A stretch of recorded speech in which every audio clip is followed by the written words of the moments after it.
Hello guys, welcome back to my channel. आज हम पढ़ने वाले हैं ग्रामर का टॉपिक रिपोर्टेड स्पीच। सबसे पहले हम इसकी डेफिनेशन देखते हैं। What is reported speech? Reported speech is used to talk about things that other people have said. किसी ने मुझसे कोई बात कहा और वो मैं किसी और पर्सन को बता रही हूँ या आपको बता रही हूँ, वो कहलाएगा रिपोर्टेड स्पीच।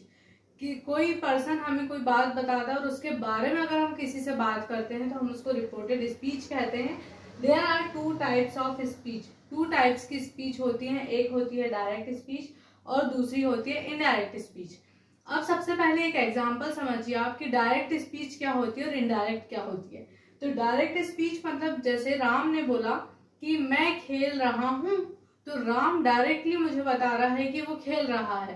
पर ये बात मैं किसी और पर्सन को बताऊंगी तो मैं ऐसा बोलूंगी, राम बोल रहा था कि वह खेल रहा है। तो ये हो गई इनडायरेक्ट, मतलब इसकी बात वहां तक पहुंचाना इनडायरेक्ट वे में, तो वो हो गया इनडायरेक्ट स्पीच। और कोई पर्सन हमसे डायरेक्ट बात कर रहा है तो वो हो गया डायरेक्ट स्पीच। इसके कुछ और एग्जांपल्स देखते हैं हम, उससे समझेंगे कि रिपोर्टेड स्पीच क्या होती है, डायरेक्ट स्पीच क्या होती है और उसको हम इनडायरेक्ट स्पीच में कैसे चेंज करते हैं। अब हम इसका एग्जांपल देखेंगे रिपोर्टेड स्पीच का। सबसे पहले डायरेक्ट स्पीच लिखा है, अंकुर सेड अंजलि वर्क्स हार्ड। अंकुर ने कहा कि अंजलि जो है वो हार्ड वर्क करती है।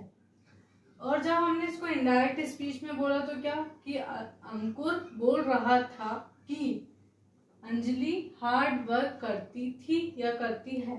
ठीक है, तो इस पे सबसे पहले हमें क्या समझना है कि जब भी हम डायरेक्ट स्पीच से इनडायरेक्ट स्पीच में चेंज करते हैं तो यहाँ पे सेड लिखा होता है और कॉमा, तो ये जो कॉमा है वो रिमूव हो जाता है। इसका रूल है कि जब हम डायरेक्ट से इनडायरेक्ट में चेंज करते हैं तो ये कॉमा रिमूव हो जाता है और कॉमा रिमूव होने के बाद इस जगह में आ जाता है सेड दैट।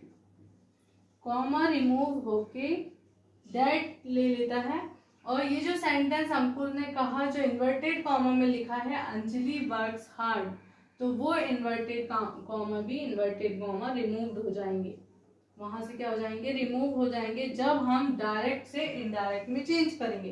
तो अंकुर सेड इस कॉमा की जगह दैट और इन्वर्टेड कॉमा रिमूव कर दिए। इसमें सेकंड चीज ये आती है, अगर यहाँ पे वर्ब की फर्स्ट फॉर्म देखो, वर्क्स लिखिए, वर्क्स किस सेंटेंस में आता है, किस टेंस में यूज होता है, प्रेजेंट सिंपल टेंस में। तो जब कभी भी डायरेक्ट से इनडायरेक्ट में चेंज करेंगे तो प्रेजेंट सिंपल में है तो वो पास्ट सिंपल में हो जाएगा। मतलब प्रेजेंट सिंपल में होता है वर्ब की फर्स्ट फॉर्म प्लस एस या ईएस। तो जब हम इनडायरेक्ट में चेंज करेंगे तो ये पास्ट सिंपल में हो जाएगा, मतलब वर्ब की सेकंड फॉर्म यूज होती है पास्ट सिंपल में, तो ये जब इनडायरेक्ट में जाएगा तो ये वर्ब की सेकंड फॉर्म हो जाएगी। तो वर्ब के साथ एस या ईएस, मतलब एस लगा हुआ है, और जब ये इनडायरेक्ट स्पीच में चेंज हुआ तो वर्ब की सेकंड फॉर्म हो गई वर्ब्ड।